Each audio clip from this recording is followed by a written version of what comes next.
ಮದುವೆಯಾದ ನಂತರ ಪ್ರತಿ ರಾತ್ರಿ ನನಗೆ ತುಂಬ ಕಷ್ಟದ ರಾತ್ರಿ. ಏಕೆಂದರೆ ನನ್ನ ಗಂಡ ಆದವನು ನನ್ನ ದೇಹದ ಪ್ರತಿ ಕಣವನ್ನು ಹಿಂಡಿ ಹಿಪ್ಪೆ ಮಾಡುತ್ತಿದ್ದಾನೆ. ಕಾರಣ ಕೇಳಿದರೆ, ನಿನ್ನ ಅಪ್ಪ ಅಮ್ಮನಿಗೆ ದುಡ್ಡನ್ನು ಕೊಟ್ಟಿದ್ದೇನೆ ನಿನ್ನನ್ನು ಮದುವೆ ಆಗಲು.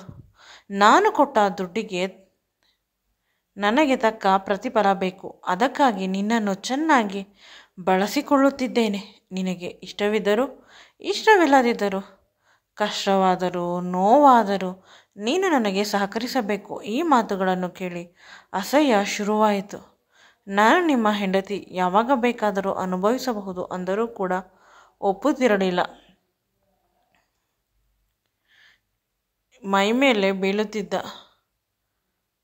ಇವನು ಕೊಡುವ ಕಷ್ಟವನ್ನು ಸಹಿಸಿಕೊಳ್ಳಲಾಗದೆ ನಾನು ನನ್ನ ಗಂಡನ ತಮ್ಮನ ಜೊತೆ ಓಡಿ ಹೋದೆ.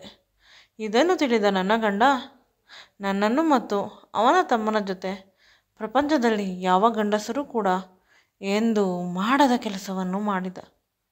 ಅಯ್ಯೋ, ಮುಂದೆ ಅದೇನೆಂದರೆ, ನನ್ನ ಹೆಸರು ಲತಾ, ಅಪ್ಪ ಅಮ್ಮನ ಮುದ್ದಿನ ಮಗಳು. ಅಪ್ಪ ಅಮ್ಮ ತುಂಬ ಚೆನ್ನಾಗಿ ನನ್ನನ್ನು ಸಾಕಿದರು.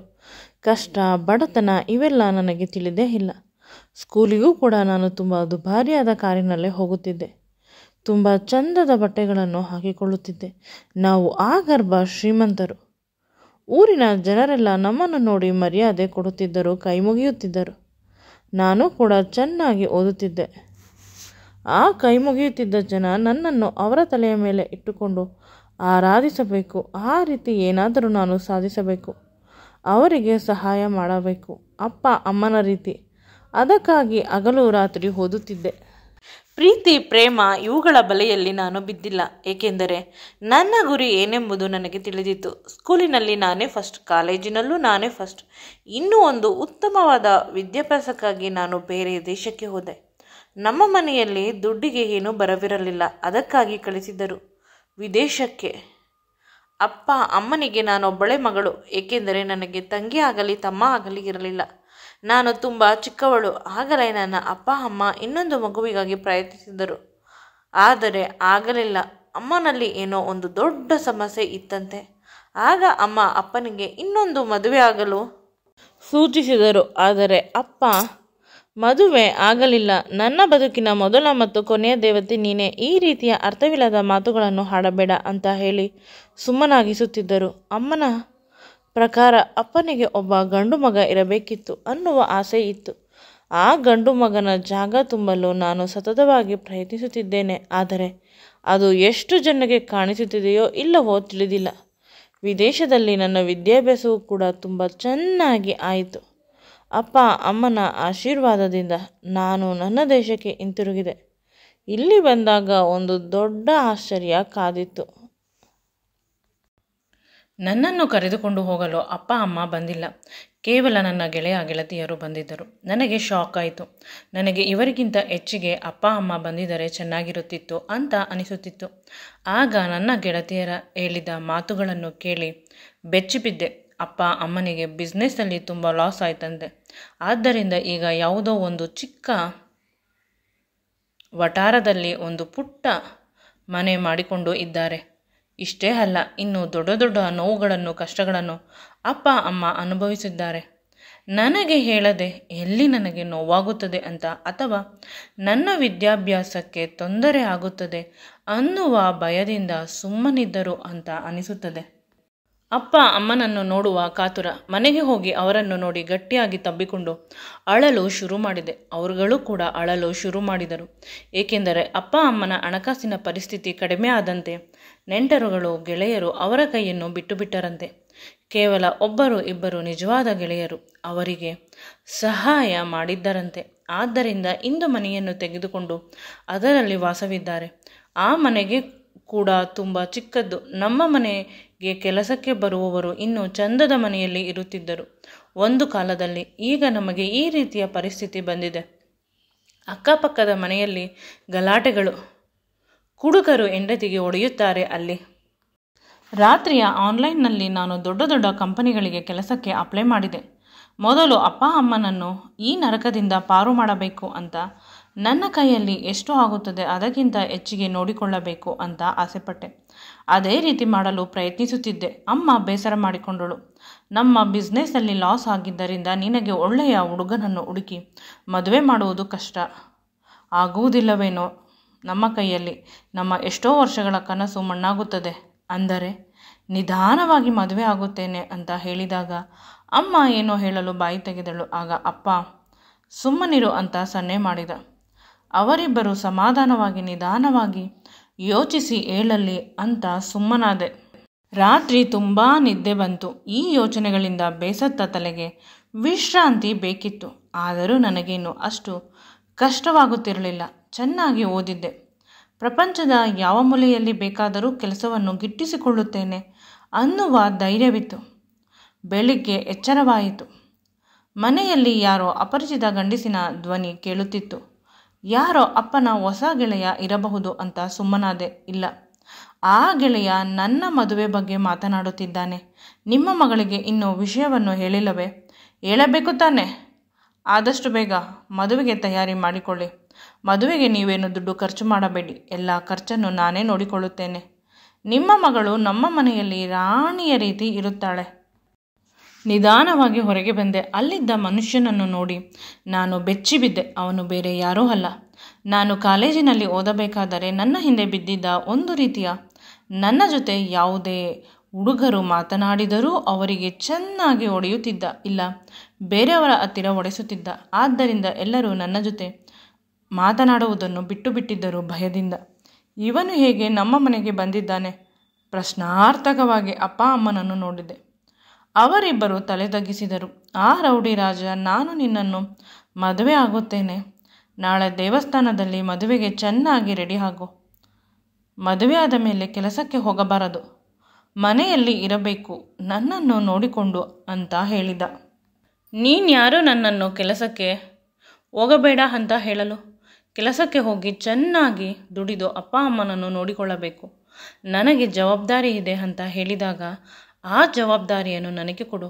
ನಿನ್ನ ಅಪ್ಪ ಅಮ್ಮನ ಜೀವನ ಅವಶ್ಯಕತೆಗೆ ಬೇಕಾದಷ್ಟು ದುಡ್ಡನ್ನು ಪ್ರತಿ ತಿಂಗಳು ಕಳಿಸೋಣ. ಅವರು ನನಗೆ ಅಪ್ಪ ಅಮ್ಮನ ರೀತಿ, ಆದರೆ ನೀನು ನನಗೆ ಬೇಕು. ನಿನ್ನ ಅಪ್ಪ ಅಮ್ಮನ ಕಷ್ಟದಲ್ಲಿ ಸಮಯದಲ್ಲಿ ಯಾರೂ ಸಹಾಯ ಮಾಡುತ್ತಿರಲಿಲ್ಲ. ಆಗ ನಾನು ಅವರಿಗೆ ಸುಮಾರು ಕೋಟಿಗಳಷ್ಟು ದುಡ್ಡನ್ನು ಕೊಟ್ಟಿದ್ದೇನೆ. ಆ ದುಡ್ಡನ್ನು ಹಿಂತಿರುಗಿ ಕೇಳುತ್ತಿಲ್ಲ. ಕೇವಲ ನಿನ್ನ ಜೊತೆ ಮದುವೆ ಮಾಡಿಸಬೇಕು ಅಂತ ಹೇಳಿದ್ದೆ. ಅವರು ಕೂಡ ಅದಕ್ಕೆ ಒಪ್ಪಿಕೊಂಡಿದ್ದರು. ಬೇಕಾದರೆ ನೀನು ಅವರನ್ನು ಕೇಳು ಅಂತ ಹೇಳಿದ. ಅಪ್ಪ ಅಮ್ಮನ ಮುಖವನ್ನು ನೋಡಿದಾಗ ಅವರು ಹೌದು ಅಂತ ತಲೆ ಅಲ್ಲಾಡಿಸಿದರು. ನನಗೆ ಬೇಸರವಾಯಿತು. ನನ್ನ ಮದುವೆ ನನಗೆ ತಿಳಿಯದೆ ನಿರ್ಧರಿಸಿದ್ದಾರೆ. ಮದುವೆಗೆ ಒಪ್ಪಿಲ್ಲವಾದರೆ ಅಷ್ಟು ಕೋಟಿಗಳಷ್ಟು ದುಡ್ಡಿಗೆ ಬಡ್ಡಿ ಸಮೇತ ನಾಳೆಯೇ ಕೊಡಬೇಕು. ಇಲ್ಲವಾದರೆ ನನ್ನ ಜೊತೆ ಮದುವೆ ಆಗಲು ಒಪ್ಪಿಕೊಳ್ಳಬೇಕು ಅಂತ ಕಠೋರವಾಗಿ ಮಾತನಾಡಿ ರಾಜ ಹೊರಟು ಹೋದ. ನಾನು ಜೋರಾಗಿ ಅಳಲು ಶುರು ಮಾಡಿದೆ. ಅಪ್ಪ ಅಮ್ಮ, ನಮ್ಮನ್ನು ಕ್ಷಮಿಸಮ್ಮ. ದುಡ್ಡು ಕೊಟ್ಟಿಲ್ಲವಾದರೆ ನಿನ್ನ ಅಮ್ಮನನ್ನು ಅವರು ಸಾಯಿಸುತ್ತೇನೆ ಅಂತ ಸಾಲ ಕೊಟ್ಟವರು ಬ್ಲ್ಯಾಕ್ ಮೇಲ್ ಮಾಡುತ್ತಿದ್ದರು. ಆ ಸಂದರ್ಭದಲ್ಲಿ ರಾಜ ಬಂದು ಕೇಳಿದಾಗ ನಾನು ಒಪ್ಪದೆ ವಿಧಿ ಇರಲೇ ಇಲ್ಲ ಅಂತ ಅಪ್ಪ ತನ್ನ ಅಸಹಾಯಕತೆಯನ್ನು ಹೇಳಿಕೊಂಡರು. ನಾನು ಏನು ಮಾಡಲಿ ತಿಳಿಯುತ್ತಿಲ್ಲ. ನನ್ನ ಗೆಳೆಯ ಗೆಳತಿಯರು ನನಗೆ ತಿಳಿದಿರುವ ಎಲ್ಲರ ಹತ್ತಿರ ವಿಚಾರಿಸಿದಾಗ ಸಾಧ್ಯವೇ ಇಲ್ಲ.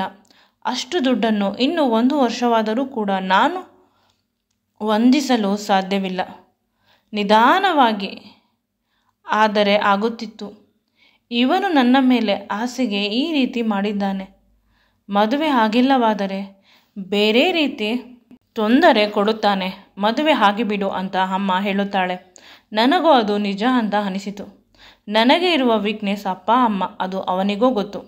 ಏನಾದರೂ ಅಪ್ಪ ಅಮ್ಮನಿಗೆ ತೊಂದರೆ ಮಾಡಿದರೆ ನಾನು ಎಲ್ಲಿ ಹೋಗಲಿ? ಇಷ್ಟವಿಲ್ಲದಿದ್ದರೂ ಮದುವೆಗೆ ಒಪ್ಪಿಕೊಂಡೆ. ಮದುವೆ ಕೂಡ ಒಂದು ದೇವಸ್ಥಾನದಲ್ಲಿ. ಅವರ ಮನೆಯವರು ನಮ್ಮ ಮನೆಯವರು ಅಷ್ಟೇ ಇದ್ದರು. ಅವರ ಮನೆಯಲ್ಲಿ ಅವನ ಅಪ್ಪ ಅಮ್ಮ, ತಮ್ಮ, ಒಬ್ಬಳು ಅಕ್ಕ ಇದ್ದಳು. ಅಕ್ಕನಿಗೆ ಮದುವೆ ಆಗಿ ಬೇರೆ ಊರಿನಲ್ಲಿ ಇದ್ದಾಳೆ. ಇಂದು ಮದುವೆಗಾಗಿ ಬಂದಿದ್ದಳು. ನನ್ನ ಮನೆಯಿಂದ ನಾನು, ಅಪ್ಪ ಅಮ್ಮ, ನನ್ನ ಪ್ರೀತಿಯ ಗೆಳತಿಯರು ಇಬ್ಬರು, ಅವರು ನನಗೆ ಧೈರ್ಯ ತುಂಬಲು ಬಂದಿದ್ದರು. ಕುರಿಗೆ ಬಲಿ ಕೊಡುವಂತೆ ನನ್ನನ್ನು ಬಲಿ ಕೊಟ್ಟರು. ಅವನ ಜೊತೆ ಮದುವೆ ಮಾಡಿ ಅವನು ನನಗಾಗಿ ತುಂಬ ಬೆಲೆಬಾಳುವ ಸೀರೆಗಳು, ಒಡವೆಗಳು ಎಲ್ಲವನ್ನೂ ತಂದಿದ್ದ. ಧಾರಾಳವಾಗಿ ಖರ್ಚು ಮಾಡಿದ್ದ. ಮದುವೆಗಿಂತ ನನಗೆ ಮೊದಲ ರಾತ್ರಿ ಅವನ ಜೊತೆ ಹೇಗೆ ಅಂತ ಭಯವಾಗುತ್ತಿತ್ತು. ನನ್ನ ಮನೆಯಲ್ಲಿ ಪ್ರತಿಯೊಬ್ಬರೂ ನನಗೆ ಧೈರ್ಯ ಹೇಳಿ ಕಳಿಸಿದರು. ಅವನು ನನ್ನ ಕೈಯನ್ನು ಗಟ್ಟಿಯಾಗಿ ಹಿಡಿದುಕೊಂಡು ಅವನ ಪಕ್ಕ ಕೂರಿಸಿಕೊಂಡ ನನ್ನನ್ನು ತಬ್ಬಿಕೊಳ್ಳಲು ಬಂದ. ನಾನು ಅದಕ್ಕೆ ಅವಕಾಶ ಮಾಡಿಕೊಟ್ಟಿಲ್ಲ. ನಾನು ನಿನ್ನ ಗಂಡ ಅಂತ ಅದೇ ಹಳೆ ಡೈಲಾಗ್ ಹೇಳಲು ಬಂದ. ನಾನು ಕಿಟಕಿ ಕಡೆ ತಿರುಗಿ ನೋಡುತ್ತಿದ್ದೆ. ನಿನ್ನೆ ಊರಿಗೆ ಬರಬೇಕಾದಾಗ ನಾನು ಎಷ್ಟು ದೊಡ್ಡ ಕನಸುಗಳು ಕಂಡಿದ್ದೆ. ಒಂದೇ ದಿನದಲ್ಲಿ ಎಲ್ಲ ಕನಸುಗಳು ಸತ್ತು ಹೋದವು. ಇವನ ಜೊತೆ ಉಸಿರಾಡುವುದೇ ಕಷ್ಟ, ಇನ್ನು ಕನಸುಗಳನ್ನು ಹೇಗೆ ನಾನು ಪರಿಪೂರ್ಣ ಮಾಡಿಕೊಳ್ಳಲಿ? ಕಣ್ಣಂಚಿನಲ್ಲಿ ಕಣ್ಣೀರು ಬಂತು. ನನ್ನ ಕಣ್ಣೀರು ಇಲ್ಲಿ ಯಾರಿಗೆ ಬೇಕು? ನನ್ನ ತ್ಯಾಗ ಮಾತ್ರ ಬೇಕು. ಕೊನೆಗೂ ರಾಜ ತಾನು ಅಂದುಕೊಂಡಿದ್ದನ್ನು ಸಾಧಿಸಿದ್ದ. ತುಂಬ ವರ್ಷಗಳಿಂದ ನನ್ನ ಹಿಂದೆ ಬಿದ್ದಿದ್ದ. ಇಂದು ನನ್ನನ್ನು ಅವನ ಹೆಂಡತಿ ಮಾಡಿಕೊಂಡಿದ್ದಾನೆ. ಅವರ ಮನೆಗೆ ಹೋದಾಗ ಅಲ್ಲಿ ಒಂದು ರೀತಿಯ ಪಾಸಿಟಿವ್ ವೈಬ್ ಬಂದಿಲ್ಲ. ಪ್ರತಿಯೊಬ್ಬರೂ ಒಂದು ರೀತಿ ನನ್ನನ್ನು ನೋಡುತ್ತಿದ್ದರು. ಭಯದಿಂದ ರೂಮಿನಲ್ಲಿ ಕುಳಿತ ನನಗೆ ಆ ಭಯದಿಂದಲೇ ಜ್ವರ ಆಗಲೇ ಬಂದಿತ್ತು. ಬಂದವನು ಅಲ್ಲಿದ್ದ ಹಾಲನ್ನು ನನಗೆ ಕುಡಿಸಲಿಲ್ಲ. ಬದಲಿಗೆ ಅವನೇ ಕುಡಿದ. ಆ ಹಾಲು ಗಂಡಸರಿಗೆ ಮಾತ್ರ. ಅವರು ಹೆಚ್ಚು ದಷ್ಟಪುಷ್ಟವಿದ್ದಷ್ಟು ಹೆಂಡತಿಯನ್ನು ಚೆನ್ನಾಗಿ ನೋಡಿಕೊಳ್ಳುತ್ತಾರೆ ಅಂತ ಹೇಳಿ ಬಾಗಿಲನ್ನು ಗಟ್ಟಿಯಾಗಿ ಹಾಕಿದ. ನನ್ನ ಮೇಲೆ ಕಾಡು ಪ್ರಾಣಿಯ ರೀತಿ ಎರಗಿದ. ಕ್ರೂರ ಪ್ರಾಣಿ ಬೇಟೆ ಆಡುವಂತೆ ನನ್ನ ಜೊತೆ ವರ್ತಿಸಿದ. ನನ್ನ ದೇಹದ ಕಣಕಣವನ್ನು ಚುಂಬಿಸಿದ. ತುಂಬ ಕ್ರೂರವಾಗಿ ದೈಹಿಕ ಕ್ರಿಯೆ ನಡೆಸಿದ. ಇದರಿಂದ ನನ್ನ ಆರೋಗ್ಯ ಸಂಪೂರ್ಣವಾಗಿ ಒಂದೇ ರಾತ್ರಿಯಲ್ಲಿ ಹಾಳಾಯಿತು. ಮೊದಲೇ ಜ್ವರ ಇತ್ತು. ಬ್ಲೀಡಿಂಗ್ ಕೂಡ ಜಾಸ್ತಿ ಆಗಲು ಶುರುವಾಯಿತು. ನಾನು ಪ್ರಜ್ಞೆ ತಪ್ಪಿ ಬಿದ್ದೆ. ಎಚ್ಚರವಾದಾಗ ಆಸ್ಪತ್ರೆಯಲ್ಲಿ ಇದ್ದೆ. ಡಾಕ್ಟರ್ ನನ್ನ ಗಂಡನನ್ನು ಬೈಯುತ್ತಿದ್ದರು. ಎಷ್ಟು ಕೆಟ್ಟದಾಗಿ ಆ ಹುಡುಗಿಯ ಜೊತೆ ದೈಹಿಕವಾಗಿ ನಡೆದುಕೊಂಡಿದ್ದೀರಾ? ಒಂದೇ ರಾತ್ರಿಗೆ ದೇಹದಲ್ಲಿ ಎಲ್ಲ ಕಚ್ಚಿದ ಗಿಂಡಿದ ಗುರುತುಗಳಿವೆ. ಅಷ್ಟೊಂದು ಬ್ಲೀಡಿಂಗ್ ಆದರೂ ನೀವು ಆ ಹುಡುಗಿಯನ್ನು ಬಿಟ್ಟಿಲ್ಲ ಅಂತ ಅನಿಸುತ್ತದೆ. ಅದಕ್ಕೆ ಇಂದು ಈ ಸ್ಥಿತಿ ಬಂದಿದೆ. ಅವರು ಕೂಡ ಮನುಷ್ಯರ ರೀತಿ ವರ್ತಿಸಿ. ಇನ್ನು ಸ್ವಲ್ಪ ಹೊತ್ತು ಆಗಿದ್ದರೆ ಅವಳು ಬದುಕುತ್ತಿರಲಿಲ್ಲ. ಏನು ಹೇಳುತ್ತಿದ್ದರೂ ನನ್ನ ಗಂಡನ ಮುಖದಲ್ಲಿ ಒಂದು ರೀತಿಯ ಪಶ್ಚಾತ್ತಾಪ ಇರಲಿಲ್ಲ. ಬದಲಿಗೆ ನಾನು ಮಾಡಿದ್ದೇ ಸರಿ ಅನ್ನುವ ದುರಹಂಕಾರವಿತ್ತು. ಅಪ್ಪ ಅಮ್ಮನಿಗೆ ಫೋನ್ ಮಾಡೋಣ ಎಂದರೆ ನನ್ನ ಪರಿಸ್ಥಿತಿ ಹೀಗೆ ಇದೆ ಅಂತ ಅವರಿಗೆ ಇನ್ನೂ ನೋವು ಆಗುತ್ತದೆ. ಸುಮ್ಮನಾದೆ. ಹಣೆಯಲ್ಲಿ ಬರೆದ ಹಾಗೆ ಆಗಲಿ. ಸಿಸ್ಟರ್ ಸಂಪೂರ್ಣವಾಗಿ ನನ್ನ ಕೇರನ್ನು ತೆಗೆದುಕೊಂಡರು. ರಾಜ ಹತ್ತಿರ ಬಂದರೆ ನನಗೆ ಭಯವಾಗುತ್ತಿತ್ತು. ಅವನ ಮುಖ ನೋಡಲು ಇಷ್ಟವಿರಲಿಲ್ಲ. ಇನ್ನೂ ದಾರಿ ಇಲ್ಲ. ಡಿಸ್ಚಾರ್ಜ್ ಆಯಿತು. ಅವನ ಜೊತೆ ಅವನ ಮನೆಗೆ ಹೋಗಬೇಕು. ನನಗೆ ಇಷ್ಟವಿಲ್ಲ. ಅಪ್ಪ ಅಮ್ಮನ ಮೇಲೆ ಪ್ರೀತಿ ಇಲ್ಲದಿದ್ದರೆ ನಾನು ಎಲ್ಲಿಯಾದರೂ ಹೊರಟು ಹೋಗುತ್ತಿದ್ದೆ. ಇವನಿಂದ ತಪ್ಪಿಸಿಕೊಂಡು ನಾನು ಹೋದರೆ ಅವರ ಪ್ರಾಣಕ್ಕೆ ಇವನು ನಿಜವಾಗಲೂ ತೊಂದರೆ ಮಾಡುತ್ತಾನೆ. ವಿಧಿಯಿಲ್ಲ. ಇವರ ಜೊತೆ ಅಡ್ಜಸ್ಟ್ ಮಾಡಿಕೊಳ್ಳಲೇಬೇಕು. ನಾನು ಸಿಸ್ಟರ್ ಹತ್ತಿರ ನನ್ನ ಸಮಸ್ಯೆ ಹೇಳಿದೆ. ನಿದ್ರೆ ಮಾತ್ರೆಗಳನ್ನು ಅವರ ಹತ್ತಿರ ತೆಗೆದುಕೊಂಡೆ. ಇಂದು ರಾತ್ರಿ ಅವನು ಕುಡಿಯುವ ಹಾಲಿನಲ್ಲಿ ಅದನ್ನು ಹಾಕಿದೆ. ಅವನು ಸಂಪೂರ್ಣವಾಗಿ ನಿದ್ರಿಸಿದ. ನಾನು ನಿದ್ರಿಸಿದೆ. ಇಷ್ಟಕ್ಕೆ ಮುಗಿಯುತ್ತದೆ ಅಂತ ಅಂದುಕೊಂಡೆ. ಆದರೆ ಹಾಗಾಗಲಿಲ್ಲ. ಬೆಳಿಗ್ಗೆ ಎದ್ದ ಮೇಲೆ ದಿನಪೂರ್ತಿ ನನ್ನ ಜೊತೆ ದೈಹಿಕವಾಗಿ ಕೆಟ್ಟದಾಗಿ ನನ್ನ ಸಂಪೂರ್ಣ ದೇಹವನ್ನು ಬಳಸಿಕೊಂಡ. ನೋವು ಅಂತ ಕಿರುಚಿದರು, ಬಾಯಿ ಬಡಿದರು. ಆ ಮನೆಯಲ್ಲಿ ಯಾರೂ ನನ್ನ ಸಹಾಯಕ್ಕೆ ಬರುವುದಿಲ್ಲ. ನಾನು ಕಿರುಚಿದಾಗ ಅವನು ನಗುತ್ತಾನೆ. ನಾನು ಅತ್ತರೆ ಇನ್ನೂ ನೋವು ಮಾಡುತ್ತಾನೆ. ನಾನು ಕಿರುಚುವುದು, ಅಳುವುದರಿಂದ ಅವನಿಗೆ ಒಂದು ರೀತಿ ಖುಷಿ ಸಿಗುತ್ತದೆ. ವಿಚಿತ್ರವಾಗಿ ಹೇಳುತ್ತಾನೆ ಅದನ್ನು ನನ್ನ ಹತ್ತಿರ. ಇನ್ನೂ ಕಿರುಚು ಅಂತ. ನನ್ನ ದೇಹದ ಇಂಚಿಂಚು ಗಾಯದ ಗುರುತುಗಳಾಗಿವೆ. ಕಣ್ಣಿನಲ್ಲಿ ಪ್ರಾಣ ಹೊರಟು ಹೋಗಿದೆ. ಕೇವಲ ದೇಹದಲ್ಲಿ ಮಾತ್ರ ಇನ್ನೂ ಪ್ರಾಣ ಇರುವುದು. ವಿಧಿಯಿಲ್ಲದೆ ನಾನು ಈ ಎಲ್ಲ ಕಷ್ಟಗಳನ್ನು ತಡೆದುಕೊಳ್ಳಲೇಬೇಕಿತ್ತು. ಪೊಲೀಸರಿಗೆ ಕಂಪ್ಲೇಂಟ್ ಕೊಡೋಣ ಅಂತ ಹೇಳಿದರು. ಇವನು ನನ್ನನ್ನು ಮನೆಯಿಂದ ಹೊರಗಡೆ ಕಳುಹಿಸುವುದಿಲ್ಲ. ನನ್ನ ಫೋನನ್ನು ಕೂಡ ಕಿತ್ತುಕೊಂಡಿದ್ದಾನೆ. ಎಲ್ಲಕ್ಕಿಂತ ಹೆಚ್ಚಿಗೆ ಮಾನಸಿಕವಾಗಿ, ದೈಹಿಕವಾಗಿ ಸಂಪೂರ್ಣವಾಗಿ ನಾನು ಕುಗ್ಗಿ ಹೋಗಿದ್ದೇನೆ. ನನಗೆ ಭಯವಾಗುತ್ತದೆ. ವಿಧಿಯಿಲ್ಲ. ನಾನು ಅವನ ಜೊತೆ ಅಡ್ಜಸ್ಟ್ ಮಾಡಿಕೊಳ್ಳಬೇಕು ಅಂತ ಅಂದುಕೊಂಡಿದ್ದೆ. ಆದರೆ ಈಗ ಅನಿಸುತ್ತದೆ ನನ್ನ ಅಪ್ಪ ಅಮ್ಮನಿಗೆ ಮಗಳಾಗಿರಬೇಕು ನಾನು. ಬದುಕು ಸುಂದರವಾಗಿರುತ್ತದೆ ಅಂತ ಅಂದುಕೊಂಡಿದ್ದೆ. ಆದರೆ ಇಷ್ಟು ನೋವು ನಾನು ಎಂದೂ ಅನುಭವಿಸಿರಲಿಲ್ಲ. ಅಪ್ಪ ಅಮ್ಮ ಹೂವಿನ ರೀತಿ ನನ್ನನ್ನು ಸಾಕಿದ್ದರು. ಇವನ ಜೊತೆ ಇದ್ದರೆ ನನ್ನನ್ನು ಇನ್ನೂ ಸ್ವಲ್ಪ ದಿನದಲ್ಲೇ ಮೇಲೆ ಕಳಿಸುತ್ತಾನೆ. ನಾನು ನನಗಾಗಿ, ನನ್ನ ತಂದೆ ತಾಯಿಗಾಗಿ ಬದುಕಬೇಕು. ಹೀಗೆ ಯೋಚಿಸುತ್ತಿದ್ದಾಗ ನನ್ನ ಮನಸ್ಸಿಗೆ ಹೊಳೆದಿದ್ದು ಅವನ ತಮ್ಮ ಕೃಷ್ಣ. ನನ್ನ ಕ್ಲಾಸ್ಮೇಟ್ ಅವನು. ನಾವಿಬ್ಬರು ಕ್ಲೋಸ್ ಫ್ರೆಂಡ್ಸ್ ಅಲ್ಲವಾದರೂ ಕೂಡ ಹಾಯ್ ಬಾಯ್ ಫ್ರೆಂಡ್ಸ್. ಅವನು ನನಗೆ ಸಹಾಯ ಮಾಡಬಹುದು. ಅವನು ಚೆನ್ನಾಗಿ ಓದಿ ಒಂದು ದೊಡ್ಡ IT ಕಂಪನಿಯಲ್ಲಿ ಕೆಲಸಕ್ಕೆ ಹೋಗುತ್ತಿದ್ದಾನೆ. ಅವನಿಗೆ ಅವನ ಅಣ್ಣ ಎಂದರೆ ಮೊದಲಿನಿಂದಲೂ ಅಷ್ಟಕ್ಕಷ್ಟೇ. ಎಂದೂ ಕೂಡ ರಾಜ ನನ್ನ ಅಣ್ಣ ಅಂತ ಹೇಳಿಕೊಂಡಿಲ್ಲ. ಮದುವೆ ಮಂಟಪದಲ್ಲಿ ನನಗೆ ತಿಳಿದಿದ್ದು ಕೃಷ್ಣ ರಾಜನ ತಮ್ಮ ಅಂತ. ಈ ನರಕದಿಂದ ಹೊರಗೆ ಹೋಗಲು ನಾನು ಏನಾದರೂ ಮಾಡಲೇಬೇಕು ಅಂತ ಯೋಚಿಸುತ್ತಿದ್ದೆ. ಅಷ್ಟರಲ್ಲಿ ರಾಜನಿಗೆ ಯಾವುದೋ ಕಾಲ್ ಬಂತು. ಅವನು ಅರ್ಜೆಂಟಾಗಿ ಹೋದ.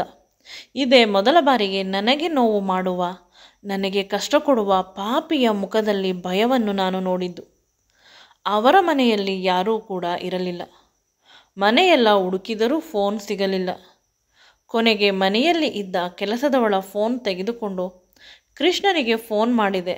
ನಾನು ಫೋನ್ ಮಾಡಿದ 10 ನಿಮಿಷಕ್ಕೆ ಅವನು ಮನೆಗೆ ಬಂದ. ಅಷ್ಟರಲ್ಲಿ ಕೆಲಸದವಳ ಕೆಲಸವೂ ಕೂಡ ಆಯಿತು, ಮನೆಗೆ ಹೋಗುತ್ತೇವೆ ಅಂತ ಹೇಳಿದರು. ನಾನು ಮನೆಗೆ ಅವರನ್ನು ಕಳಿಸಿದೆ. ಈಗ ಸೆಕ್ಯೂರಿಟಿ ಮಾತ್ರ ಇದ್ದಾನೆ, ಅವನು ಹೊರಗೆ ಇರುತ್ತಾನೆ.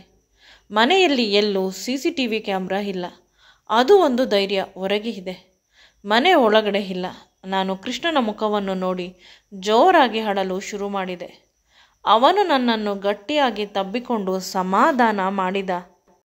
ಕೃಷ್ಣ ಹೇಳುತ್ತಾನೆ, ದಯವಿಟ್ಟು ನನ್ನನ್ನು ಕ್ಷಮಿಸು. ನನ್ನ ಅಣ್ಣ ಕ್ರೂರಿ. ಅವನು ನನ್ನ ಅಪ್ಪನ ರೀತಿ. ಅವನಿಗೆ ಹೆದರಿಕೊಂಡು ಮನೆಯವರೆಲ್ಲ ಸುಮ್ಮನಿದ್ದಾರೆ. ನೀನಲ್ಲ, ನಾನಾದರೂ ಕೂಡ ಅವನಿಗೆ ವಿರೋಧಿಸಿದರೆ ನನ್ನನ್ನು ತಮ್ಮ ಅಂತ ಕೂಡ ನೋಡುವುದಿಲ್ಲ, ಕತ್ತರಿಸಿ ಬಿಡುತ್ತಾನೆ. ಅವನ ಸಹವಾಸ ಬೇಡ ಅಂತ ಎಲ್ಲರೂ ದೂರ ಇದ್ದಾರೆ. ನೀನು ಕಿರುಚಿದಾಗ ರಾತ್ರಿಯ ಹೊತ್ತು ನನ್ನ ಹೊಟ್ಟೆಯಲ್ಲಿ ಸಂಕಟವಾಗುತ್ತದೆ. ಎಷ್ಟು ಅಸಹಾಯಕನಾಗಿದ್ದೇನೆ. ನಾನು ನಿನ್ನನ್ನು ಈ ಕಷ್ಟದಿಂದ ಪಾರು ಮಾಡುತ್ತಿಲ್ಲ ಅಂತ ಹೇಳಿದ. ಅಳುತ್ತಾ ಅವನಿಗೆ ಹೇಳಿದೆ, ನೀನು ಮನಸ್ಸು ಮಾಡಿದರೆ ನನ್ನನ್ನು ಈ ಕಷ್ಟದಿಂದ ಪಾರು ಮಾಡಬಹುದು. ಅಂದರೆ ಏನೂ ಇಲ್ಲ, ನನ್ನನ್ನು ಈಗಲೇ ನಿನ್ನ ಅಣ್ಣನಿಂದ ದೂರ ಕರೆದುಕೊಂಡು ಹೋಗು ಅಂತ ಹೇಳಿದೆ. ಅವನು ಕೂಡ ಒಪ್ಪಿದ. ಅವರ ಅಣ್ಣ ಮನೆಗೆ ಬರುವುದರ ಒಳಗೆ ನನ್ನನ್ನು ಅವನ ಗೆಳೆಯನ ಮನೆಗೆ ಕರೆದುಕೊಂಡು ಹೋದ. ಕೇವಲ ನನ್ನನ್ನು ಮಾತ್ರವಲ್ಲ, ನನ್ನ ಅಪ್ಪ ಅಮ್ಮನನ್ನು ಕೂಡ. ಕೃಷ್ಣ ಮತ್ತು ನನಗೂ ಕೂಡ ಕ್ಲಾಸ್ಮೇಟ್ ಶ್ರೀಧರ್. ಅವನು ಈಗ ದೊಡ್ಡ IPS ಆಫೀಸರ್. ಶ್ರೀಧರ್ ನನಗೆ ಕ್ಲೋಸ್ ಆಗಿದ್ದರಿಂದ ಇಬ್ಬರು ಅವನ ಸಹಾಯವನ್ನು ತೆಗೆದುಕೊಳ್ಳಲು ನಿರ್ಧರಿಸಿದೆವು. ಅವನಿಗೆ ಫೋನ್ ಮಾಡಿ ಹೇಳಿದಾಗ ವಿಷಯದ ಬಗ್ಗೆ ಅವನು ಈಗಲೇ ಬನ್ನಿ ಅಂತ ಹೇಳಿದ. ಸ್ಟೇಷನ್ಗೆ ಬೇಡ, ಮೊದಲು ಮನೆಗೆ ಬನ್ನಿ ಅಂತ ಕರೆದ. ಅದೇ ರೀತಿ ನಾನು, ಕೃಷ್ಣ, ಅಪ್ಪ ಅಮ್ಮ ಹೋದೆವು. ರಾಜನ ವಿರುದ್ಧ ಕಂಪ್ಲೇಂಟ್ ಕೂಡ ಕೊಟ್ಟೆ. ರೂಮಿನ ಒಳಗೆ ಕರೆದುಕೊಂಡು ಹೋಗಿ ನನ್ನ ಮೈ ಮೇಲೆ ಇದ್ದ ಮಚ್ಚೆಗಳನ್ನು ಶ್ರೀಧರ್ನ ಹೆಂಡತಿ ಪರೀಕ್ಷೆ ಮಾಡಿದಳು. ಅದನ್ನು ನೋಡಿ ಅವಳು ಜೋರಾಗಿ ಅಳಲು ಶುರು ಮಾಡಿದಳು. ಶ್ರೀಧರ್ ಕಾರಣ ಕೇಳಿದ. ನೀವು ಹೇಳಿದ್ದೀರಿ ಅಲ್ಲವೇ, ಅದಕ್ಕೆ ಪರೀಕ್ಷೆಗೆ ಬಂದರೆ ದೇಹದ ಸ್ವಲ್ಪ ಜಾಗದಲ್ಲೂ ಕೂಡ ಚರ್ಮ ಕಾಣುತ್ತಿಲ್ಲ. ಕಚ್ಚಿದ, ಗಿಂಡಿದ, ಹೊಡೆದ ಗಾಯಗಳೇ ಇವೆ. ಎಂದಿಗೂ ಕೂಡ ಆ ಪಾಪಿಯನ್ನು ನೀವು ಬಿಡಬಾರದು ಅಂತ ಅವನ ಹೆಂಡತಿ ಕೋಪದಿಂದ ಹೇಳಿದಳು. ಶ್ರೀಧರ್ ಕೂಡ ಅದೇ ಮಾತನ್ನು ಹೇಳಿದ.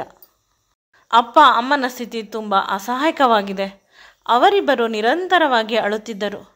ಅಪ್ಪ ಅಮ್ಮನಿಗೆ ಬರಬೇಕಾದ ಸುಮಾರು ದುಡ್ಡು ಬಂತಂತೆ. ಆದರೆ ಈಗ ದುಡ್ಡು ಕೊಟ್ಟರೂ ಕೂಡ ರಾಜ ನಿನ್ನನ್ನು ಬಿಡುವುದಿಲ್ಲ, ನಮ್ಮನ್ನು ಬಿಡುವುದಿಲ್ಲ ಅಂತ ಶ್ರೀಧರ್ ಬಳಿ ತಮ್ಮ ಕಷ್ಟವನ್ನು ಹೇಳಿಕೊಳ್ಳುತ್ತಿದ್ದರು. ಆಗ ಶ್ರೀಧರ್, ನಾನು ನಿಮಗೆ ಮಗ ಅಂತ ಅಂದುಕೊಳ್ಳಿ, ಅವಳು ನನ್ನ ಗೆಳತಿ.